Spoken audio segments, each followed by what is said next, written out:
kelas.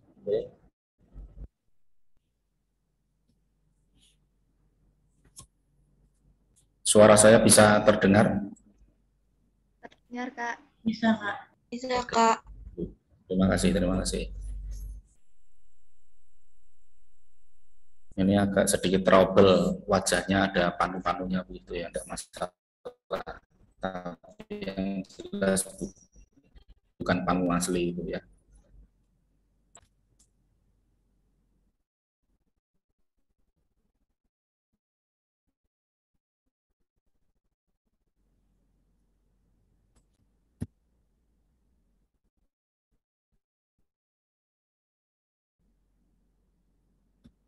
Kita akan masuk ke refleksi yang mana tadi kakak-kakak sudah mempelajari materi tentang administrasi gugus depan dan strukturnya. Ya. Nah, kita dengan administrasi dan struktur organisasi. Kakak-kakak yang saya banggakan,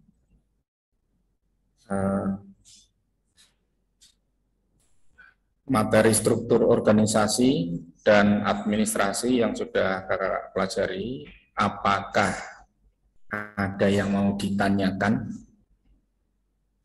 sebelum saya membahas lebih lanjut?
Ya, tanya langsung aja. Baik kakak-kakak, jika ada yang mau tanya, ini yang tunjuk jari siapa ini? Kak Wita Eka Putri. Ada yang mau ditanyakan? Iya, Kak. Ya. Saya ingin bertanya, Kak. Assalamualaikum warahmatullahi wabarakatuh. Waalaikumsalam. Jadi di dalam mengelola administrasi di kepramukaan itu apakah hanya sekretaris saja dan ketua atau ada yang mengelola lainnya, mungkin bagian sarana seperti itu, sarana prasarana atau yang lainnya gitu, Kak. Mohon penjelasannya, Kak. Terima kasih. Terima kasih Kak Wita. Kak Wita, yang ditanyakan itu organisasi di perindukan siaga atau secara umum? Untuk perindukan siaga saja, atau Kak. Di perindukan siaga. Jadi ini ketika pengelolaan itu yang mengelola adalah pembina siaga, dibantu oleh pembantu pembina siaga.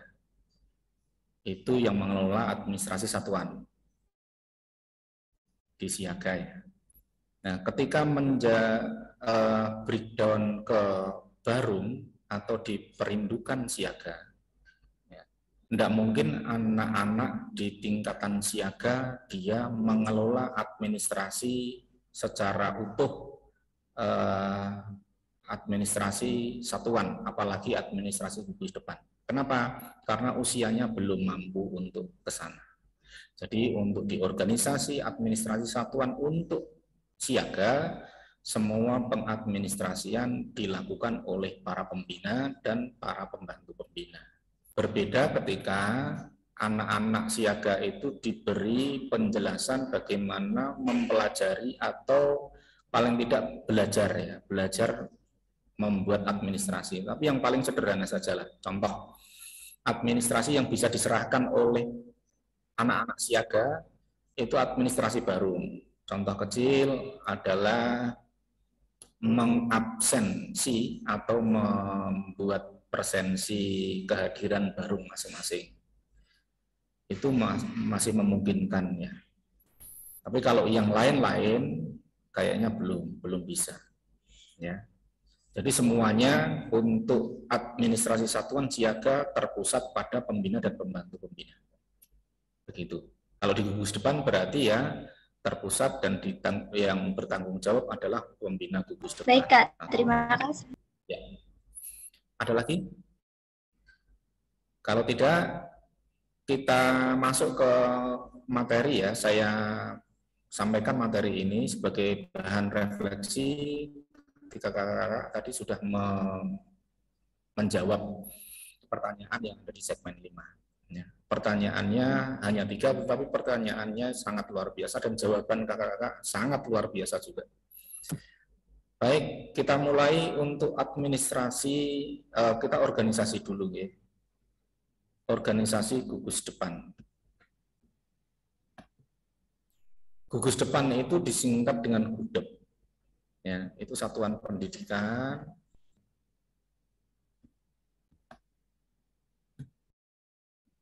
satuan organisasi sebagai suatu satuan organik terdepan ya, yang merupakan wadah untuk menghimpun anggota gerakan pramuka dalam penyelenggaraan pendidikan kepramukaan sekaligus wadah pembinaan bagi anggota muda gerakan pramuka. Sedangkan struktur organisasi gugus depan itu adalah bagian atau skema yang menggambarkan berbagai tingkatan organisasi gerakan pramuka. Di tingkat gugus depan itu sesuai dengan kedudukan, fungsi, dan mekanisme kerja pada masing-masing satuan gugus depan. Struktur organisasi gugus depan siaga, penggalang, penegak, dan pandega masing-masing berbeda. Ya. Nah, kita lihat sekarang struktur organisasi gugus depan di tingkat siaga.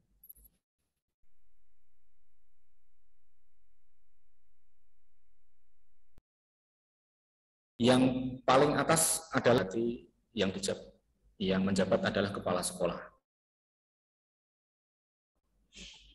Kemudian itu diketuai oleh ketua gugus depan. Ketua gugus depan.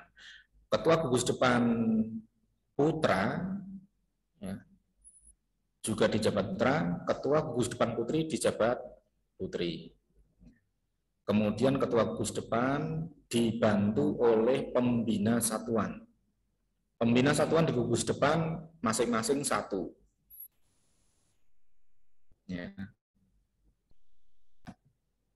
Nah, untuk gugus depan di perindukan siaga, pembina satuannya 1, kemudian pembantu pembina satuannya ada 3. Ya. Komposisinya begitu. Komposisinya 1 pembina, maksa bakti gugus depan selama 3 tahun. Tiap 3 tahun dilakukan musyawarah gugus depan untuk mengangkat kembali atau ya membuat struktur organisasi 3 tahunan di gugus depan. Selanjutnya diperindukan siaga, ya, setelah gugus depan, di dalam satu gugus depan itu, kalau di siaga, ya, namanya perindukan siaga. Ya. Artinya, satuan terbesar yang ada di gugus depan siaga namanya perindukan. Nah, perindukan siaga itu dibina oleh 1 pembina siaga dan 3 pembantu pembina siaga.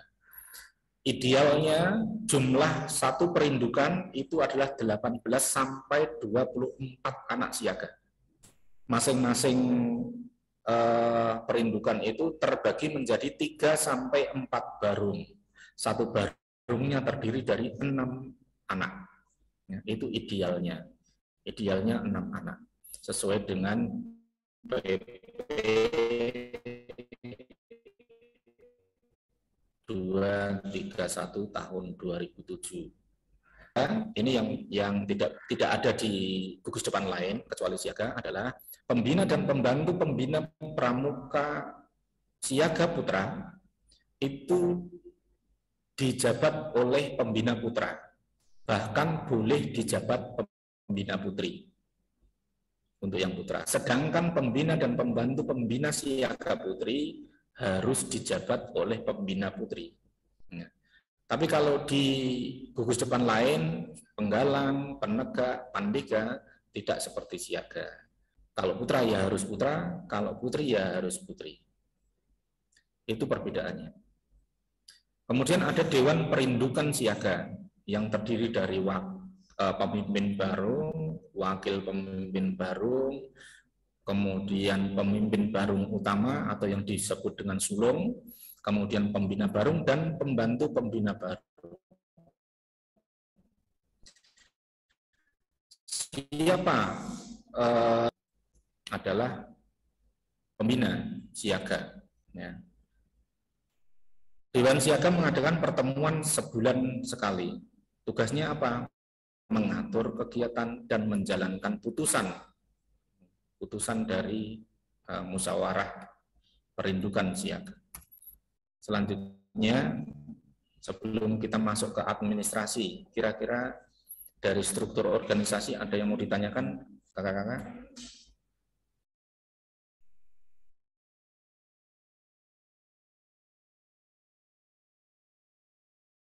Dari struktur organisasi perindukan siaga, kira-kira sudah bisa memahami ya.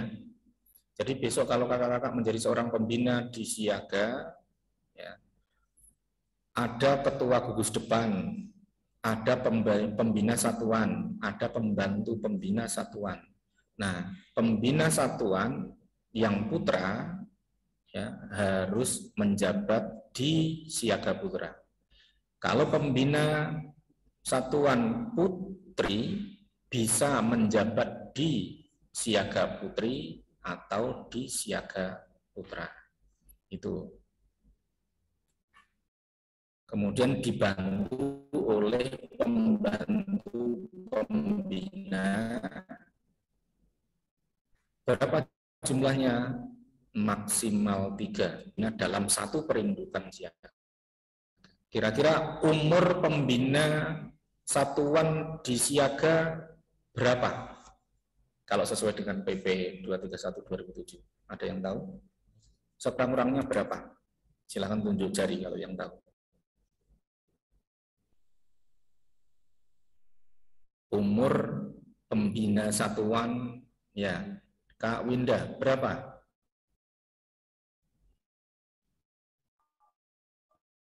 Berapa umur pembina satuan? Izin menjawab, Pak. Kurang-kurangnya 21 tahun, Kak. Jadi umurnya sekurang-kurangnya adalah 21 tahun. Kalau umur 21 tahun di Gerakan Pramuka, itu masih posisi anggota muda, yaitu di golongan pandega. Jadi pembina itu sekurang-kurangnya 21 tahun. Posisinya adalah adik-adik pandega yang bisa menjadi pembina. Di atasnya boleh. Ya. Kemudian pembantu pembina siaga, berapa umurnya sekurang-kurangnya? Ada yang tahu? Oke, Vitalia. Sekurang-kurangnya 17 tahun. Oke, 17 tahun itu kalau pramuka golongannya apa? Siaga. Kalau pramuka, maaf. 17 tahun. Apa? Penggalang, Pak. 17 tahun, penggalang.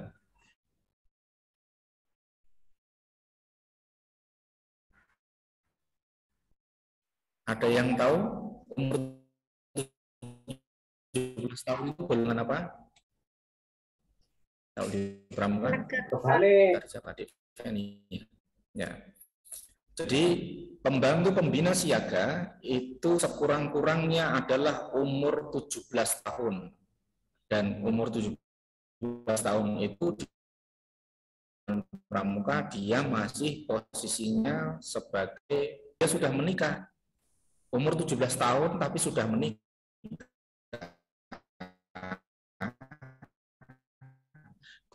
Golongannya sudah bukan lagi golongannya dia sudah masuk ke pembina. Itu belum menikah, umurnya 17 tahun, ya penegak. Ya. Begitu untuk para pembina dan para pembantu pembina di siaga. Ada yang lain yang mau ditanyakan sebelum saya masuk ke administrasi? Dari pertanyaan segmen 5 tadi adalah tujuan, tidak ada yang menanyakan ya.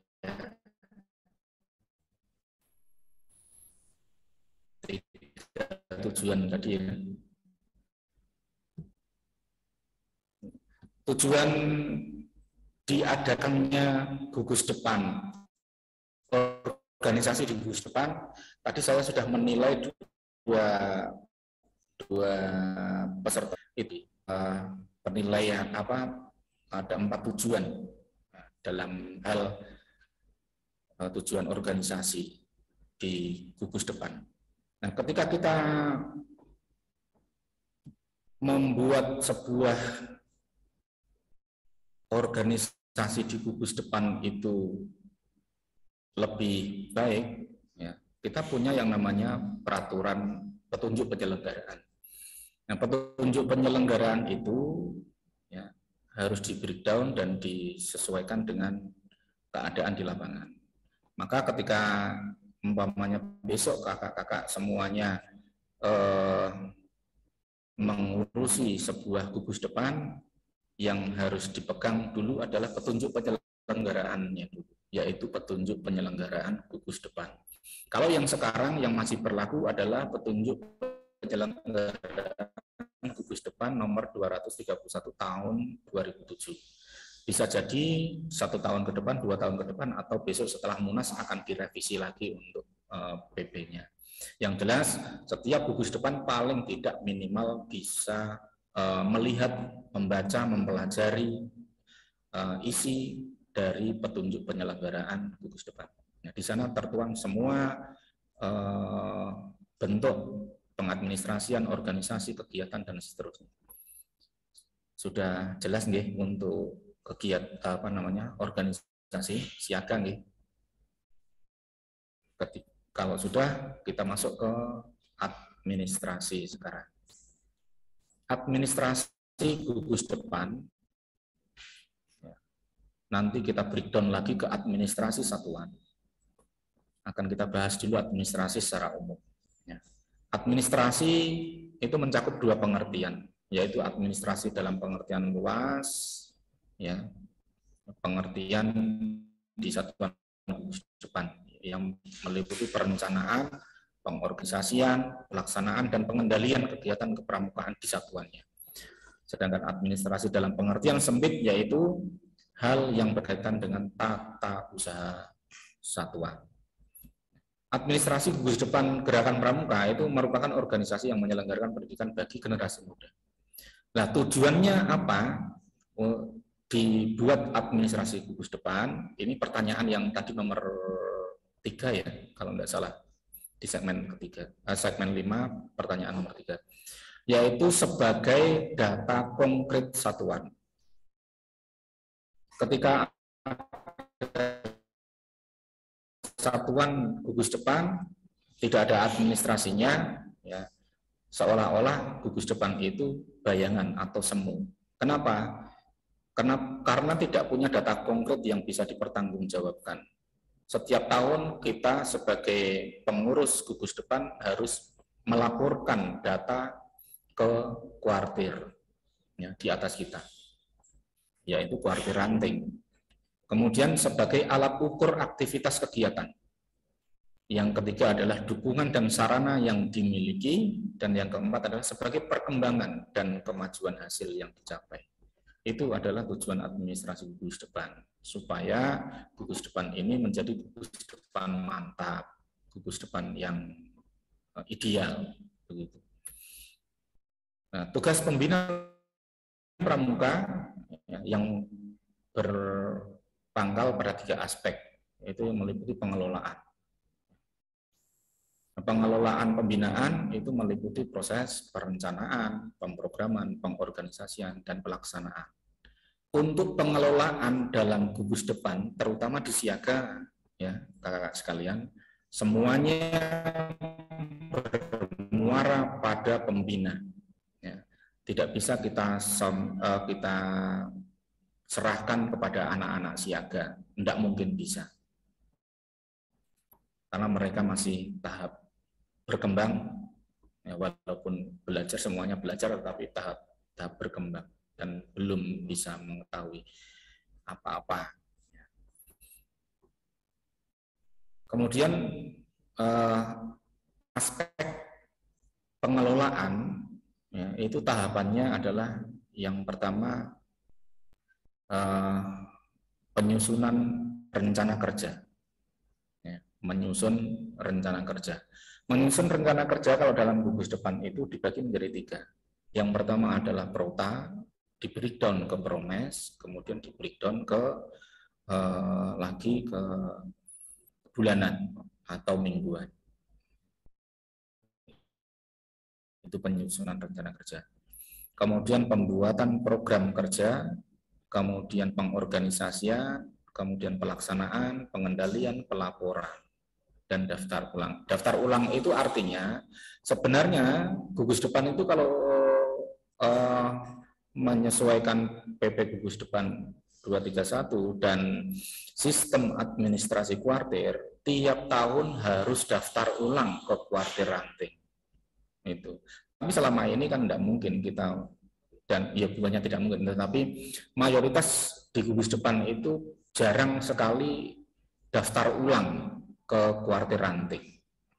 Pokoknya kalau sudah dapat nomor gugus depan ya sudah berjalan sampai selamanya. Sebenarnya tidak begitu. Ada mekanisme tersendiri tentang gugus depan.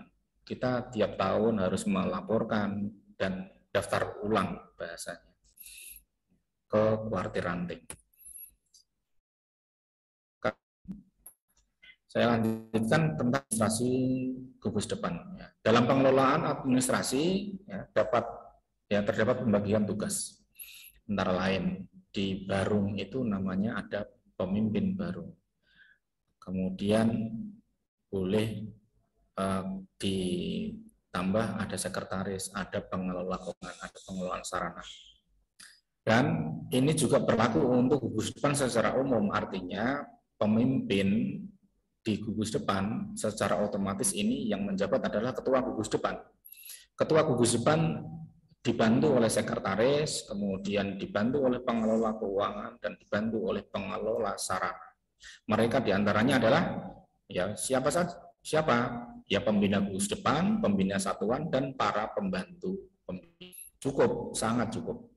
Kagudep ada 2 orang, kemudian pembina ada 2 orang, pembantu pembina ada 6, berarti ada 6 orang, karena putra sendiri dihitung berarti ada 6. Itu untuk pengadministrasian yang pengelolaannya dilakukan oleh gugus depan. Yang bertanggung jawab adalah ketua gugus depan. Selanjutnya, administrasi gugus depan itu kalau saya mengatakan banyak, sangat banyak. Ya. Kalau sini dihitung mungkin belum ada 22 ya. Kita cek dulu. Administrasi gugus depan sebagai bagian dari gugus depan mantap, gugus depan ideal itu harus memiliki 22 macam administrasi. 22 ya, pembina gugus depan melaksanakan yang meliputi 1 buku induk, ya, penerimaan peserta didik, kemudian buku mutasi, buku agenda keluar masuk, buku program kerja, kemudian daftar anggota pasukan, kalau ini daftar anggota perindukan ya, kemudian program kerja catur wulan atau tidak catur wulan tapi semester ya. Kemudian rencana latihan mingguan, ada buku anggota, buku latihan mingguan, buku latihan peserta didik, buku log. Buku log itu adalah buku catatan peristiwa penting. Kemudian buku tabungan, buku iuran anggota, ada daftar hadir latihan, ada catatan pribadi, dan seterusnya. Ya, itu adalah macam-macam administrasi satuan. Nah, yang kita lihat setiap minggunya dalam gugus depan, itu administrasi yang paling kelihatan dan paling sering dilihat adalah buku presensi latihan dan ya, buku latihan mingguan dan buku rencana latihan mingguan serta buku iuran mingguan. Itu yang paling sering, 3 itu. Selain buku-buku yang ada di administrasi. Jadi ketika tadi ada pertanyaan, apa saja sih administrasi di gugus depan yang paling sering dilihat? Yang pertama adalah buku latihan peserta didik. Kemudian buku rencana latihan serta buku iuran. Kenapa? Karena di situ setiap kali latihan 3 buku ini harus ada. Artinya itu terbukukan dengan baik, iuran, daftar hadir peserta, kemudian program latihan tiap minggunya di situ harus kita lihat ada. Nah, ini adalah contoh-contoh format administrasi gugus depan dan administrasi. Kelihatan enggak ya, Dek? Kelihatan enggak ini? Nah, ini contoh-contohnya mungkin agak sedikit buram ya. Tapi silakan kakak-kakak sekalian untuk administrasi format ini bisa kakak download ya. Silakan kakak download di PP administrasi gugus depan. Petunjuk penyelenggaraan administrasi gugus depan. Itu di sana lengkap. Ya. Umpamanya butuh yang sudah siap dalam bentuk buku, silakan boleh japri saya, nanti akan saya kirim. Akan saya kirimi format administrasinya. Tinggal print out saja, ganti nama, sudah jadi. Ya. Itu silakan boleh japri saya untuk minta. Kak, saya minta buku administrasi gugus depan secara lengkap, nanti saya kirim. Itu ya, walaupun di sini enggak begitu kelihatan, tapi yang jelas di PP gugus depan itu sudah ada lengkap. Selanjutnya adalah administrasi pendukung, kakak sekalian. Apa itu administrasi pendukung? Dalam gugus depan, paling tidak gugus depan kalau punya gudeg itu ya paling tidak punya yang namanya papan nama. Nah, papan nama gugus depan itu juga sudah diatur dalam PP 231 tahun 2007 tentang petunjuk penyelenggaraan gugus depan. Gambarnya seperti tersebut ya. Papan nama berbentuk segi panjang dengan kayu, besi, seng atau bahan lainnya. Yang penting ukuran panjangnya itu 2 meter ya, kali 60 cm. Jadi tingginya panjangnya 2 meter itu juga sudah termasuk kakinya. Ya. Kemudian tulisannya menggunakan tulisan Arial, disesuaikan dengan papannya. Kemudian lambangnya ada lambang gerakan pramuka dan lambang pandu dunia. Kemudian stempel. Ketika gugus depan stempel. Ya, jenis stempel ukurannya sudah juga diatur dalam PP 231 tahun 2007. Ukuran bingkai, bingkai dalam, gambar tunas kelapa, kemudian huruf tulisannya harus kapital semua, dan seterusnya. Kemudian adalah administrasi persuratan. Kop surat itu sudah tercantum dalam PP 231 tahun 2007 seperti contoh ini. Jadi kop surat biasanya gugus depan itu ada dua, depan waju 079 strip, nah, biasanya satu baris, itu kurang tepat.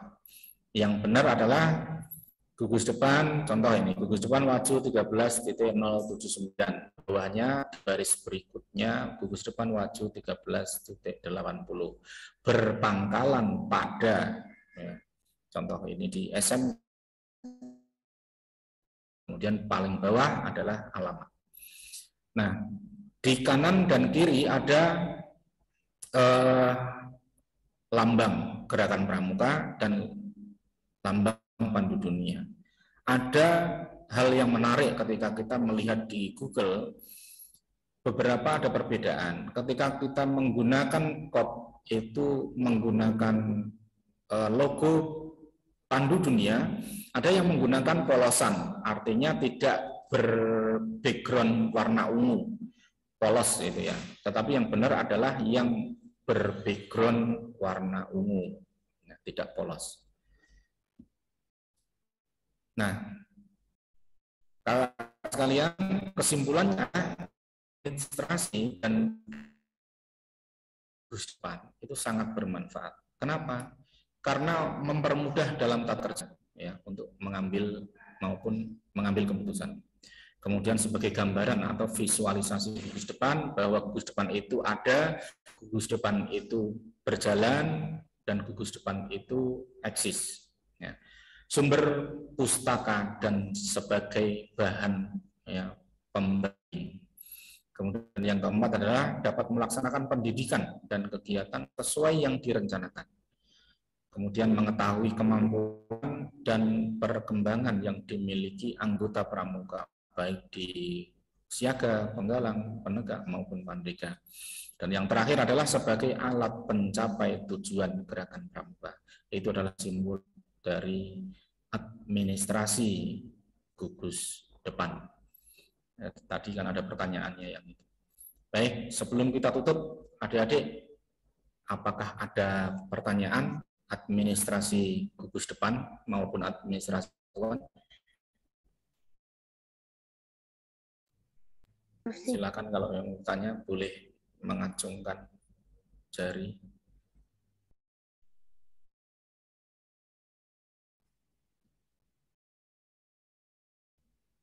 Tidak ada?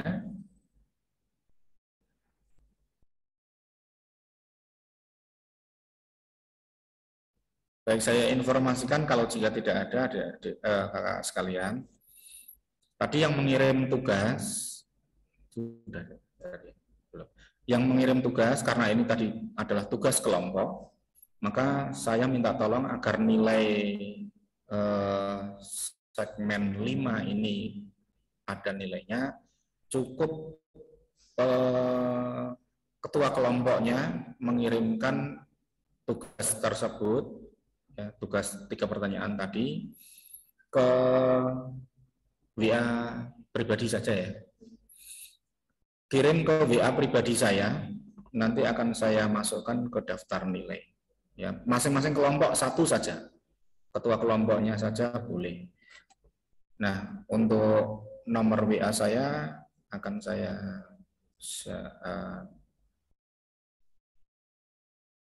sebentar.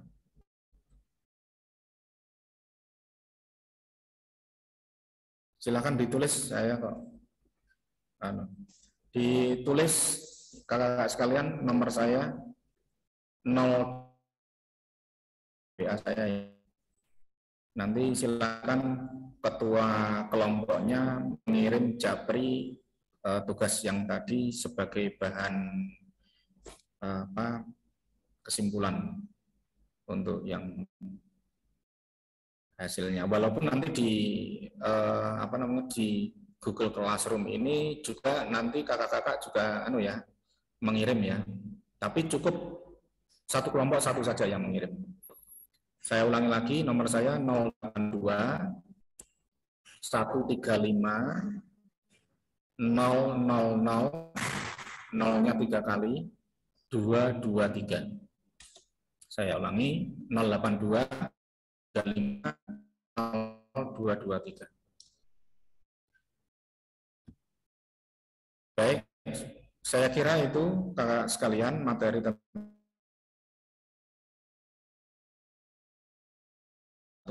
gugus depan siaga. Jika tidak ada pertanyaan, saya cukupi, dan setelah ini kakak-kakak lanjutkan ke refleksi. Setelah refleksi, ya.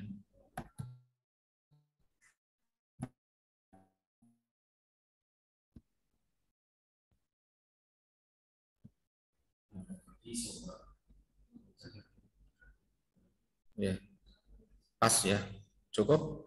Jika tidak ada, saya akhiri untuk pertemuan di segmen kelima ini, dan mohon maaf jika ada kekurangan. Umpamanya ada pertanyaan, boleh japri ke Kak Mustafa atau silakan dimasukkan ke Google Classroom sebagai bahan pertanyaan.